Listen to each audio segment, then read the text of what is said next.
ഡോക്ടറെ, നമുക്ക് ഒരു കുട്ടികളൊക്കെ ജനിച്ചതിന് ശേഷം എത്രാമത്തെ വയസ്സ് തൊട്ടാണ് അവരെ നമ്മളുടെ റൂമിൽ നിന്ന് അല്ലെങ്കിൽ നമ്മുടെ അടുത്ത് നിന്ന് മാറ്റിക്കിടത്തേണ്ടത്? ആ ഒരു ഏജ് കാറ്റഗറി എന്തെങ്കിലും ഉണ്ടോ? See that depends upon your child, you as a parent. പക്ഷെ എന്നിരുന്നാലും ഒരു കുട്ടി, അതായത് ഒരു നമ്മുടെ പാരൻസിൻ്റെ ഒരു പ്രൈവസിയും അവരുടെ സെക്ഷൽ ലൈഫ് ഒരിക്കലും കുട്ടികൾക്ക് ഒരു തരത്തിലുള്ള പ്രശ്നം ഉണ്ടാക്കാതിരിക്കണം.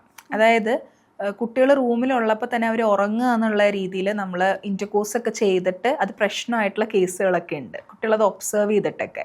അപ്പോൾ ഓരോ കുട്ടിയെയും, അതായത് ഇത് അച്ഛൻ്റെ അമ്മയുടെയും സ്പേസ് ആണ്, അത് മോൻ്റെ റൂമാണ്, അങ്ങനെയൊക്കെ എപ്പോഴാണോ ആ കുട്ടികൾ കംഫർട്ടബിൾ ആവുക അത് ഓരോ പതുക്കെ നമ്മൾ പറഞ്ഞ് മനസ്സിലാക്കി കുട്ടികൾക്ക് അവരുടേതായിട്ടുള്ള ഇൻഡിവിജ്വാലിറ്റി കൊടുക്കണം, കുട്ടികൾക്ക് അവരുടേതായിട്ടുള്ള റെസ്പെക്റ്റും കൊടുക്കണം. കുട്ടികൾ ഡിഫറെൻറ്റ് ഇൻഡിവിജ്വൽസ് ആണ്.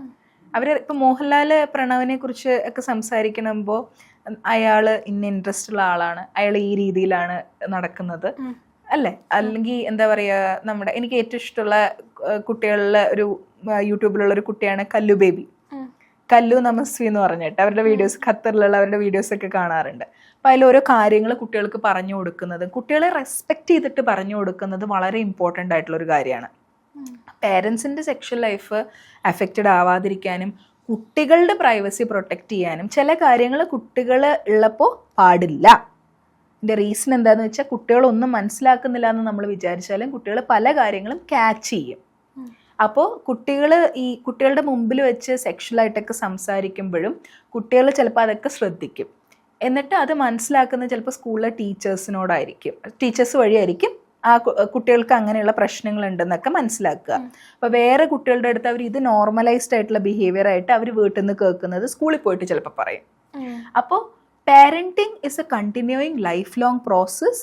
പക്ഷെ പാരൻറ്റിങ് ചെയ്യുമ്പോൾ ഉള്ളൊരു കാര്യം എന്താണെന്ന് വെച്ചാൽ ഓരോ സ്റ്റേജിലും മകനോ മകൾക്കോ കൊടുക്കാനുള്ള റെസ്പെക്റ്റും സ്പേസും കൊടുക്കുക എന്നുള്ളതാണ്. അല്ലാണ്ട് ഏത് പ്രായം തൊട്ട് പാരൻറ്റിങ് നിർത്തണം എന്ന് പറഞ്ഞാൽ അത് സ്വിച്ചിട്ട് നിർത്തണമല്ല. My mother will be always my mother. She will still say that ഈ ഡ്രസ്സ് കൊള്ളില്ല, ഈ ഡ്രസ്സ് ശരിയായിട്ടില്ല, അല്ലെങ്കിൽ ഇന്ന് എന്തിനാ കമ്മലിട്ടില്ല പറയും, ദാറ്റ്സ് ഓക്കെ. പക്ഷേ the tone, the implementation, the communication and respecting my space as an individual is important. അത് ഏത് പ്രായത്തിലാണെങ്കിലും. അത് ചെയ്യരുത് എന്ന് പറയുന്നതിനേക്കാട്ടിലും അവരുടെ ഒരു സജഷനാണ് കൊടുക്കണ്ടേ. ഇങ്ങനെ നീ ചെയ്തു കഴിഞ്ഞാൽ അമ്മയ്ക്ക് വിഷമാവും എന്ന് പറഞ്ഞാൽ അതൊരു ഇമോഷണൽ ബ്ലാക്ക്മെയിൽ ആയി പോകും. അല്ലെങ്കിൽ ചോറുണ്ടാതിരിക്കാൻ കോക്കാച്ചി വരും, പോലീസ് മാമൻ ഇപ്പൊ വരും എന്ന് പറഞ്ഞാൽ പിന്നെ പോലീസുകാരെ കാണുമ്പോൾ തന്നെ പേടിയായിട്ടുള്ള ആൾക്കാരൊക്കെ ഉണ്ട്. അല്ലാണ്ട് ഫുഡ് കഴിച്ചാലാണ് ജെന്റിൽ പാരന്റിങ്. ഓരോ പ്രായത്തിനനുസരിച്ച്, ഓരോ ഇൻഡിവിജ്വൽ അനുസരിച്ച് എല്ലാവരും പാരന്റിങ് ഒക്കെ നാച്ചുറലായിട്ട് വരണ ഒരു കാര്യം ആണെന്ന് വിചാരിക്കണോണ്ടാണ് പകുതി കുട്ടികൾക്കും ചൈൽഡ്ഹുഡ് ട്രോമാസ് ഉള്ളത്. ഈ ഒരു ചൈൽഡ്ഹുഡ് ട്രോമാസിന്റെ പ്രധാന കാരണം എന്ന് പറയുന്നത് തന്നെ ഫാമിലിയാണല്ലേ? ഒരുപാട് ഫാമിലിനേക്കാളും കൂടുതൽ എനിക്ക് തോന്നിയിട്ടുള്ളത് റിലേറ്റീവ്സ് ആണ്. എനിക്ക് എൻ്റെ പാരൻസ് ചൈൽഡ്ഹുഡ് ട്രോമ തന്നിട്ടില്ല. റിലേറ്റീവ്സ് തന്നിട്ടുണ്ടോ എന്ന് ചോദിച്ചു കഴിഞ്ഞാൽ എൻ്റെ ഒരു റിലേറ്റീവ് തന്നിട്ടുണ്ട്, പേര് പറയാൻ പറ്റില്ല അല്ലെങ്കിൽ പറഞ്ഞേനെ. അതായത് ഞാൻ എവിടെയൊന്നും എത്തില്ല, ഞാൻ വലിയ ഏതൊന്നും ആവില്ല. എൻ്റെ വീട്ടിലെല്ലാവരും വളരെ ലവിങ് ആയിട്ടുള്ള ആൾക്കാരാണ്, എല്ലാവരും സപ്പോർട്ടീവ് ആയിട്ടുള്ള ആൾക്കാരുണ്ട്. പക്ഷെ ഒരാൾ മാത്രം മതി നമ്മുടെ. അതായത് PSC എഴുതാൻ പറയണതൊന്നും അല്ല പ്രശ്നം. It's like me as A child, നിനക്ക് കിച്ചണിൽ കയറാൻ അറിയോ? 6 വയസ്സുള്ള എന്നോട് എൻ്റെ അമ്മ നിൽക്കുകയാണ്. My mom is A very grounded respectful person. She stood up for me. അതായത് നിനക്ക് ഭാവിയിൽ കുക്കിംഗ് അറിയില്ലെങ്കിൽ നിന്റെ അമ്മയായിരിക്കും എല്ലാവരും ക്രിട്ടിസൈസ് ചെയ്യുന്നത്. ഇത് ഞാനും എൻ്റെ അമ്മയമ്മയും പറഞ്ഞ് ചിരിക്കാറുണ്ട്. I am blessed to have a good family by God's grace. പക്ഷെ എല്ലാവർക്കും ആ പ്രിവിലേജ് ഉണ്ടാവണമെന്നില്ല. അതെ, തീർച്ചയായിട്ടും.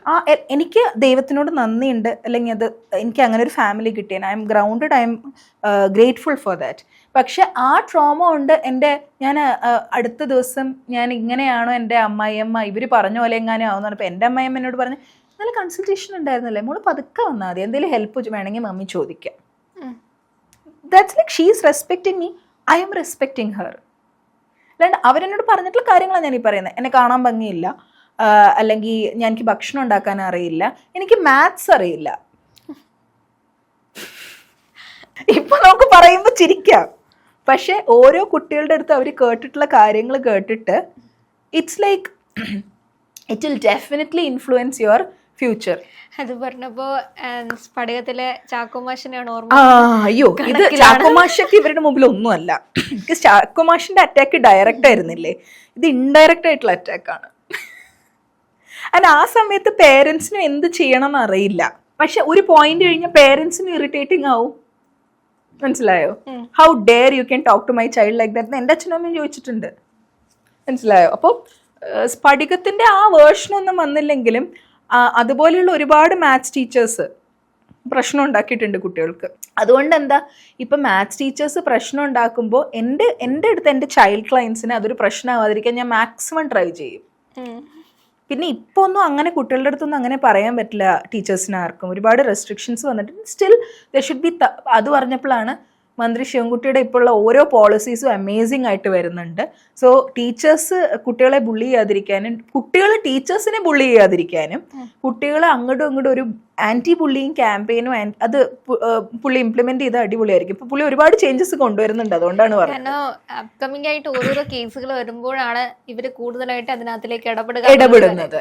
ശരിക്കും അത് ഗവൺമെന്റിന്റെ ഒരു പ്രശ്നത്തെക്കാട്ടിലും സിസ്റ്റത്തിന്റെ ഒരു ഫെയിലിയർ തന്നെയാണ്. നമുക്ക് ഒരു ഗവൺമെന്റിനെ ആയിട്ട് അതിനെ ക്രിട്ടിസൈസ് ഇത്രയും വർഷമായിട്ട് വന്നിട്ട് പുള്ളി കയറിയപ്പോ അല്ലെങ്കിൽ ഓരോ ഫീൽഡിൽ കയറുമ്പോഴും എനിക്ക് പുള്ളിയോട് റെസ്പെക്ട് തോന്നിയിട്ടുള്ളത്, സുംബ ഡാൻസിങ് സ്കൂളിന്റെ ഭാഗമായിട്ട് ഒരു തീരുമാനം എടുത്തിട്ടുണ്ട്. അതൊരു എന്താ പറയുക, ഒരു വിധത്തിലുള്ള റിലീജിയസ് ഓറിയന്റേഷൻസിലൂടെ അത് മാറ്റാൻ പറ്റുന്ന ഒരു കാര്യമല്ല. ഗവൺമെന്റ് ഒരു തീരുമാനം എടുത്തിട്ടുണ്ട്. Government shall be sticking on to it. And അത് കുട്ടികളുടെ സന്തോഷം, പിള്ളേരൊക്കെ ഭയങ്കര ഹാപ്പി അല്ലേ സുംബ ഡാൻസിങ്ങും ഒക്കെ ചെയ്തിട്ട്. പക്ഷെ അസ്ഥാനത്ത് സുംബ ചെയ്യാൻ പോയി കഴിഞ്ഞാൽ ഒരു മരണം ഉണ്ടായി കഴിഞ്ഞിട്ട്, ഞാൻ പറയുന്നില്ല അത്, മരണം ഉണ്ടായ സമയത്ത് സുംബ ചെയ്യാൻ പോയൊരു മന്ത്രി, അപ്പം അത് എന്ത് മെസ്സേജാണ്? പക്ഷെ ഇതേ ഫീൽഡിൽ പുള്ളി ആക്ഷൻ എടുക്കേണ്ട വേറെ ചില കാര്യങ്ങളുണ്ട്. ഒരാളെ കൊന്നിട്ടും എക്സാം എഴുതാൻ പോയിട്ടുള്ള ആൾക്കാരുണ്ട്. ഒരാളെ അപ്പം അവർ നേരത്തെ പ്ലാൻ ചെയ്ത് വെച്ചിരിക്കുകയാണ്. പക്ഷെ അത് ഇയാൾ പറഞ്ഞ പോലെ ഒരു മന്ത്രിക്ക് ആക്ഷൻ എടുക്കണേനും ഒരു സിസ്റ്റം ചേഞ്ച് ആവണം. അത് അങ്ങനെ ഒരു ഇഷ്യൂ ഇനി ഒരു സ്കൂളിലും വരാൻ പാടില്ല. കുട്ടികൾ പരസ്പരം എന്തുകൊണ്ട് ഇങ്ങനെ ബുള്ളിങ് ചെയ്യുന്നു? എന്തുകൊണ്ട് കുറേ കുട്ടികളുടെ ഈ ബുള്ളിങ് കാരണം ഒരു ജീവൻ പോയി? എനിക്ക് തോന്നി ഈ ബുള്ളിങ്ങിൻ്റെ കൂടുതലായിട്ടും നമ്മുടെ ലൈഫിൽ കേട്ടു, ഓക്കെ ഇതിങ്ങനെ ചെയ്ത് കഴിഞ്ഞാൽ പ്രശ്നമില്ല. പേരൻറ്റിങ്ങിൻ്റെ ആണെങ്കിലും നമ്മൾ അവിടെ നമ്മുടെ ഹസ്ബൻഡ് അല്ലെങ്കിൽ നമ്മുടെ അമ്മയെ അച്ഛൻ ഇങ്ങനെ കളിയാക്കുന്നത് കേട്ടു, ഓക്കെ ഇത് തെറ്റാണ് എന്നുള്ളത് നമ്മൾ അവിടെ നിന്ന് തന്നെ തിരിച്ചറിയണ്ടേ, ഇങ്ങനെ പറയാൻ പാടില്ല എന്നുള്ളത്. പക്ഷെ കളിയാക്കുന്നത് ഒരു തമാശയായിട്ടാണ് മിക്കവാറും ഇതാവുന്നത്. പിന്നെ ഏതെങ്കിലും കുട്ടികൾ ഇങ്ങനെ അവർ നമ്മളെ ഉപദ്രവിക്കുന്നുണ്ട് എങ്ങനെ പറഞ്ഞാൽ ടീച്ചേഴ്സ് സീരിയസ് ആയിട്ടുള്ള ഇഷ്യൂ എടുക്കണം. എല്ലാ സ്കൂളിലും ഒരു ക്ലിനിക്കൽ സൈക്കോളജിസ്റ്റ് വേണം എന്നുള്ളത് വളരെ ഇമ്പോർട്ടൻ്റ് ആയിട്ടുള്ള ഒരു കാര്യമാണ്. കാരണം എന്താണെന്ന് വെച്ച് കഴിഞ്ഞാൽ ഓരോ സ്കൂളിലും ആർക്കെങ്കിലും ഇപ്പോൾ, പക്ഷെ എനിക്ക് കിട്ടിയിട്ടുള്ള ഒരു കോമൺ കൺസേൺ എന്താണെന്ന് വെച്ചാൽ സ്കൂൾ കൗൺസിലേഴ്സ് അവരോട് പറയുന്ന കാര്യങ്ങൾ ടീച്ചേഴ്സിനോട് പറയും, മാം അതുകൊണ്ട് ഞങ്ങൾക്ക് അവിടെ പറയാൻ പേടിയാണ് എന്ന് പറയുന്നുണ്ട്. അപ്പോൾ കോൺഫിഡൻഷ്യാലിറ്റി ഡോക്യുമെന്റ്സ് സൈൻ ചെയ്തിട്ട് വേണം കാര്യങ്ങൾ ചെയ്യാനായിട്ട്. നമുക്കൊരു കോൺഫിഡൻഷ്യാലിറ്റി ഡോക്യുമെന്റ് ഉണ്ടാവും. നമ്മൾ നമ്മുടെ ക്ലയൻറ്റ് ക്ലയൻറ്റിന് സംഭവിച്ചാലും എന്തൊക്കെ കാര്യങ്ങളാണെങ്കിലും അൺലെസ് ആൻഡ് അണ്ടിൽ ആ ക്ലയൻറ്റ് സ്വയം ഒരു ഹാം ഉണ്ടാക്കും, മറ്റുള്ളവർക്കൊരു ഹാം ഉണ്ടാക്കും എന്നുള്ളത് അല്ലാത്തൊരു സിറ്റുവേഷനിൽ ഒരിക്കലും നമ്മൾ പറയാൻ പറ്റില്ല. ഇപ്പം ഞാനിപ്പോൾ പറഞ്ഞപ്പോൾ തന്നെ എനിക്ക് എൻ്റെ ക്ലയൻറ്റിൻ്റെ സ്റ്റോറി പേരൊന്നും ഞാൻ പറയില്ല. അതൊരു കോൺഫിഡൻഷ്യാലിറ്റി എഗ്രിമെൻറ്റിൻ്റെ ഭാഗമായിട്ടാണ്. ഇപ്പോൾ ഇത്രയും റിഫർമേഷൻസ് കൊണ്ടുവന്ന ഒരാളെന്നുള്ള നിലയ്ക്ക് ഈ ഒരു കാര്യം കൂടെ അദ്ദേഹം ചെയ്യണം. ഒരു കുട്ടിയുടെയും ജീവൻ ഒരു കാരണത്താലും പോകാൻ പാടില്ല. കാരണം ഇപ്പോൾ സ്കൂളിൽ പോകാൻ പേടിയാവണോ എന്ന് പറഞ്ഞ പിള്ളേർ പറയുന്നൊരിതുണ്ട്. ഫെയ്റ്റാലിറ്റിയെ പേടിച്ചിട്ട്, അതായത് അവർക്കുണ്ടാകുന്ന സൈക്കോളജിക്കൽ കോംപ്ലിക്കേഷൻസിനേക്കാളും കൂടുതൽ ജീവന് നഷ്ടപ്പെടുന്ന രീതിയിൽ എന്തെങ്കിലും ഉണ്ടാവുമോ എന്ന് പേടിക്കുന്ന ഒരു സിറ്റുവേഷൻ പേരൻസിനും കുട്ടികൾക്കും വന്നു കഴിഞ്ഞാൽ അത് എന്തൊരു ഭീകരാവസ്ഥയാണ്. ഇത്രയും റിഫോർമേഷൻസ് ചെയ്ത ഇദ്ദേഹം അതും കൂടെ ചെയ്യണം. Okay doctor.